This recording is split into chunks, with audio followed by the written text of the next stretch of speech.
You're welcome to today's lesson on decision making. Prior to this class, you learned about how Saul disobeyed God and the consequences for his disobedience. In today's lesson, I've been looking into the life of Solomon, how he made certain decisions that affected the course of his life. Who was Solomon? Solomon was the son of King David. Solomon was the son of Bathsheba. Bathsheba was the wife of Uriah the Hittite, whom King David orchestrated his death. After the death of Uriah, God sent Prophet Nathan to David. And Prophet Nathan narrated a parable for David about a particular man who had surplus animal, surplus housing, surplus flock in his yard. Then he went to go and take another man's goat. It was the only goat that the other man had. The man would sleep with his goat, would eat on the same table with his goat. And the rich man took the poor man's goat and used it to entertain his visitor. When David heard about this matter, David was angry and demanded to know who was the person that did that in his kingdom. Nathan pointed to him that he was the one that did it. God has given him wealth. God has given him a kingdom. In spite of all that God has given him, he still went to take another man's wife.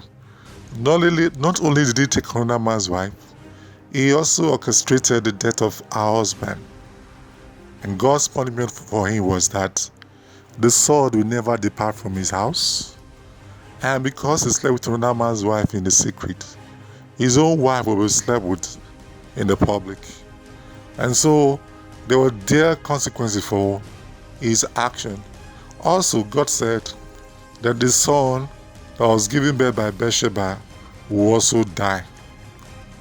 Though David wanted God to allow the child live, but the child died after 7 days. All the things that God pronounced on David concerning his action for sleeping with Bathsheba and killing her husband all came to pass in the life of David. Bathsheba gave birth to another son who was named Solomon. Solomon is also named Jedidiah.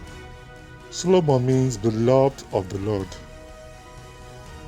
Before the death of King David, Solomon was crowned king in Israel under special circumstances. David was the only king that crowned a successor while he was alive. After Solomon was made king, he went to Gibeon. When he got to Gibeon, he offered 1,000 burnt offering on the altar. As a result of this, the Lord appeared to him in a dream by night and asked him to make a request of whatever that he will grant him. Solomon was very instructive because during his upbringing, he always listened to his father, David. David had always instructed Solomon that in everything that he wants to own, he should get wisdom. And so Solomon, when he heard about this matter, considered it very keenly. Firstly, he appreciated God for his great love for his father David and asked God for an understanding mind to be able to govern the Israelites and to be able to discern between good and evil. This request pleased God so much because, according to God, Solomon did not ask for the life of his enemy, neither did he ask for fame nor riches, but simply for wisdom. God was so pleased that he decided to bless Solomon with an understanding mind to be able to discern between good and evil. He also blessed Solomon with riches beyond his imagination, that there will be no king before and after him that will be as rich as he is. And more so, God said he would give him long life. And this long life was premised on the fact that Solomon must obey God's statute and ordinances. And Solomon agreed to all these things. When Solomon woke up from his dream, he went to the temple and offered sacrifice unto God. He offered burnt offering and peace offering and made a feast for his servant afterward. Let's talk about the application of Solomon's wisdom.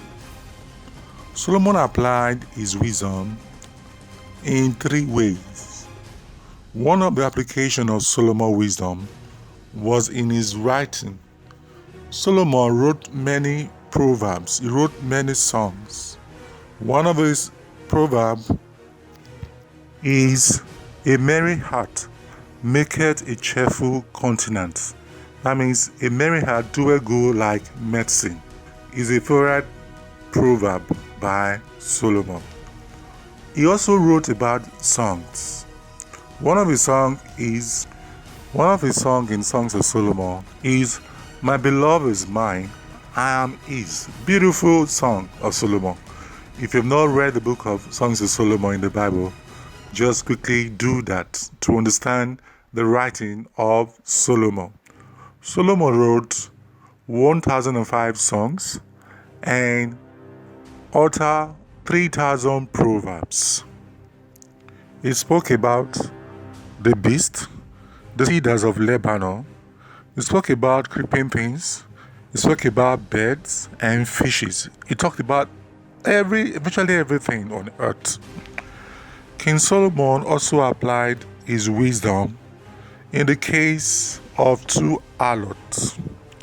These 2 harlots lived in the same house and they gave birth each to a child 3 days apart. One of the harlot's sons died because she slept on her child. Before the other harlot woke up, she quickly exchanged her dead child for the living child. When the first harlot noticed the dead child in the morning, that the dead child was not hers, they both struggled for the living child until the matter was brought before the king. After Solomon had listened to the case, he asked for his sword to divide the living child into 2, so that half will be given to each of the harlots. The first harlot, who was the birth mother of the living child, objected, saying instead that the living child should be given to the second harlot. But the second harlot rejected the suggestion. Rather, she said that the child should be divided. King Solomon then instructed that the living child should be given to the first harlot, who was by reason of her action the birth mother of the living child.